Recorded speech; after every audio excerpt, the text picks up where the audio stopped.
Faut-il refuser l'abstraction au nom du vécu? Thèse, l'expérience vécue fournit la seule connaissance valable. Les théories abstraites n'ont aucune utilité.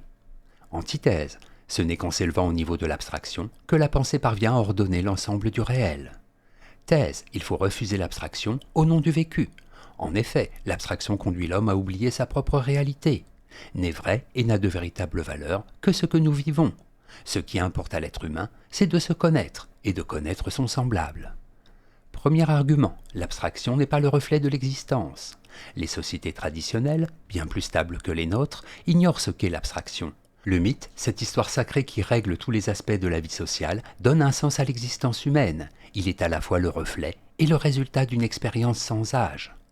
L'homme se retrouve dans le mythe, tandis qu'une équation mathématique n'est jamais le miroir de ce qu'il a vécu.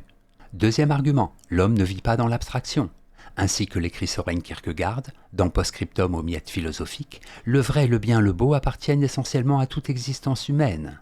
Et pour un homme existant, ils ne s'unissent pas en ce qu'on les pense, mais dans l'existence.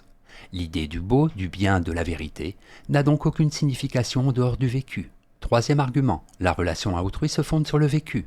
Otto Weininger, dans Sexe et caractère, écrit « Plus un homme réunira en lui de type humain avec à chaque fois leur contraire, moins la signification des faits et gestes chez autrui lui échappera, mieux il saura démêler ses véritables pensées, sentiments et désirs. » Or, c'est grâce au vécu et à lui seul que l'on peut acquérir une telle connaissance des autres et de soi-même. En bref, l'homme se perd dans l'abstraction et se retrouve dans le vécu. Toute pensée doit s'ancrer en lui.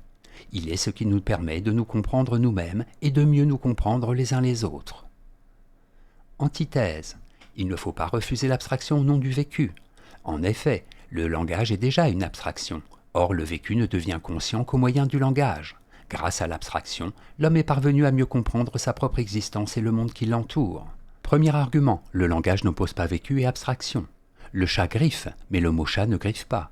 Nietzsche considère que chaque mot est initialement la transposition sonore d'une excitation nerveuse. Ainsi, l'adjectif dur est en soi une pure abstraction. Si j'en saisis le sens, c'est parce que j'ai physiquement éprouvé la sensation de dureté. Deuxième argument, le vécu conduit à l'abstraction. Dès que je prends conscience de ce que j'ai vécu, je me mets à distance de moi-même, c'est-à-dire que je m'abstrais. C'est ainsi que chez Platon, le passage du vécu à la pensée, dont le terme intermédiaire est l'étonnement, s'ouvre sur la métaphysique en tant que mise à distance du monde perçu et senti. Troisième argument, l'abstraction ordonne le réel. Considérant l'édifice mathématique, Gilles Gaston Granger, dans Pensée formelle et sciences de l'homme, dit qu'il constitue un monde de l'universel et du nécessaire, par opposition aux singularités et aux contingences de l'individuel vécu. Sans abstraction, l'homme ne serait jamais parvenu à ordonner la complexe et foisonnante diversité du monde dans lequel il vit. En bref, il serait contradictoire de refuser l'abstraction au nom du vécu. En effet, même le mot vécu est une abstraction. C'est grâce à elle que l'homme parvient à mieux comprendre ce qu'il vit. Synthèse. Celui qui méprise l'abstraction et revendique bien souvent avec véhémence un retour au vécu fait preuve d'un fâcheux manque d'analyse. En effet, les mots qu'il emploie pour défendre son point de vue, les règles grammaticales qu'il respecte et qui confèrent à son argumentation une cohérence logique, sont déjà des outils bien plus abstraits que le geste. C'est en se mettant à distance de lui-même, en forgeant des concepts, que l'homme peut rendre compte des mécanismes qui gouvernent sa pensée, qu'il peut exprimer des sentiments. Tout le monde sait par expérience ce qu'est l'amour, mais il est bien difficile de définir le sens exact de ce mot. Ce n'est pas au nom du vécu qu'il faut rejeter l'abstraction, mais au nom du sens. Toute abstraction, en effet, doit nécessairement renvoyer à quelque chose de réel.